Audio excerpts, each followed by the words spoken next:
రెండేళ్ల క్రితం నాటి బుడమేరు విధ్వంసాన్ని బెజవాడ వాసులు ఎప్పటికీ మర్చిపోలేరు. బుడమేరు కట్టలకు గండ్లు పడి విజయవాడ నగరం అప్పట్లో సగం మునిగింది. మళ్లీ వర్షాలొస్తే బుడమేరు పొంగితే పరిస్థితి ఏంటి? రెండేళ్లు కావస్తున్న బుడమేరు రక్షణ గోడ నిర్మాణం పూర్తి కాకపోవటం ఆందోళన కలిగిస్తోంది. అసలు జాప్యం ఎక్కడ జరుగుతోంది? గండ్లు పూడ్చటంలో ఎందుకింత తాత్సారం? మా ప్రతినిధి మహేష్ లైవ్లో మరింత సమాచారం అందిస్తారు.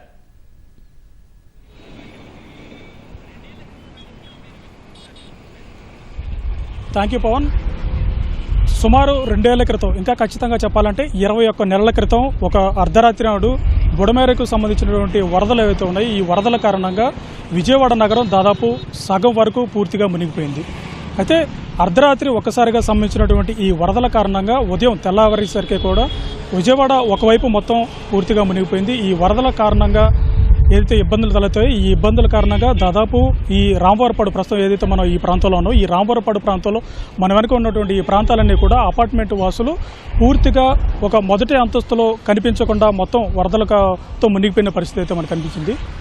అయితే ఆ గాయాలకు ఏదైతే వరదల కారణంగా తగిలినటువంటి గాయాలు ఇప్పటికీ మనకి ఈ ఆనవాళ్ళు ఇప్పటికీ కనిపిస్తూ ఉన్నాయి. వందల సంఖ్యలో ప్రజలు, నగరవాసులు ఎవరైతే ఉన్నారో వాళ్ళందరూ కూడా నిరాశ్రయ్యారు. కట్టుబట్టలతో వారందరూ కూడా ఇతర ప్రాంతాలకు వలసలు వెళ్ళి సుమారు 1-2 వారాల పాటు ఇతర తమ బంధువుల ఇళ్లలో, తర్వాత పక్కన ఊర్లలో తలదాచుకోవాల్సిన పరిస్థితి ఏర్పడింది. దీనికి ప్రధాన కారణం బుడమేరుకు గండ్లు పడడమే.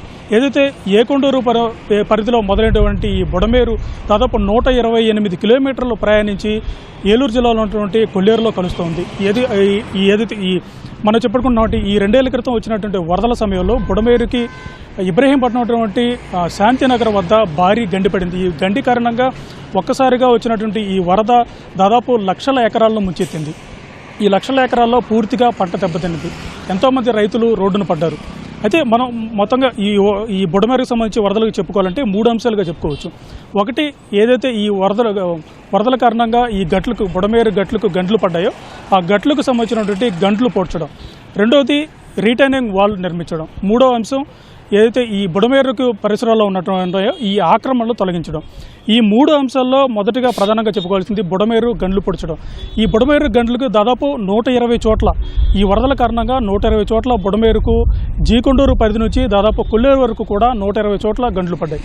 ఇప్పటికీ సగానికి పైగా ఈ గండ్లు పొడ్చడంలో ప్రభుత్వం తాత్సారం చేస్తుందని మనం స్పష్టంగా అర్థమవుతోంది. ఎందుకంటే ఇప్పటికే అటు పెనమలూరు నియోజకవర్గం కావచ్చు, గన్నవరం నియోజకవర్గం కావచ్చు, ఇక్కడ దాదాపు 41 చోట్ల, ఈ 2 నియోజకవర్గంలోనే 41 చోట్ల ఇప్పటికీ ఈ గండ్లు పూడ్చివేత కార్యక్రమం పూర్తి కాలేదు. మరోవైపు రిటైనింగ్ వాల్ ఏదైతే 35 కోట్ల నిర్మాణంతో మొదలు పెట్టారో, ఈ 35 కోట్లతో ప్రారంభించినటువంటి ఈ రిటైనింగ్ వాల్ నిర్మాణం 500 మీటర్లో నిర్మించాలని